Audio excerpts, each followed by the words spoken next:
দেখেন টাইমস স্কোয়ারের অবস্থা। আমি টাইমস স্কোয়ারে আসছি, বাট ওরা বলতেছে আরও 5 ব্লক পরে $100 পে করতে হবে, তাইলে পুরো নিউ ইয়ার সেলিব্রেশন দেখা যাবে।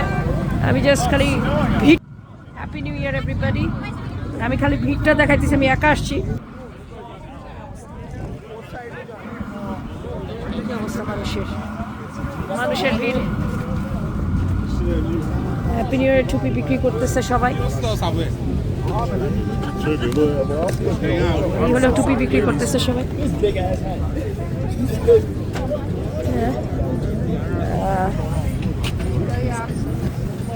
এত মানুষ, আমার ফোনটা আবার কাইরা নিয়ে চলে যায়, কেন চোরের অভাব নাই। এভরিবডি, বাট এর বেশি কিছু বলতে পারতেছি না, কারণ হচ্ছে যে আমি এত দূরে যেতে পারবো না। তারপর আমি টাইমস স্কোয়ারের কাছাকাছি আসছি কিছুটা, আসার পরে দেখাচ্ছি ওই পিছনে, আমার পিছনে যে এই জায়গাটাতেই, এখান থেকে সেলিব্রেশন দেখা যাবে।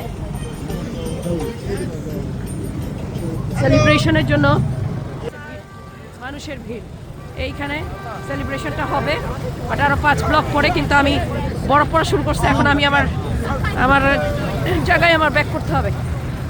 আমি দরকার হয় লাইভটা দেখে, তাই কিছুটা লাগে পুলিশের গাড়ি আছে সব কিছু। আমি happy new year everybody, happy new year 2026 আমি এটাই করতেছি। আর আমি এখন বেশি লাইভ দিতে পারবো না, কাছাকাছি যাওয়া সম্ভব না, এটাই আর কি। সবাইদেরকে নববর্ষ হ্যাপি নিউ ইয়ারের শুভেচ্ছা, ভালো থাকবে।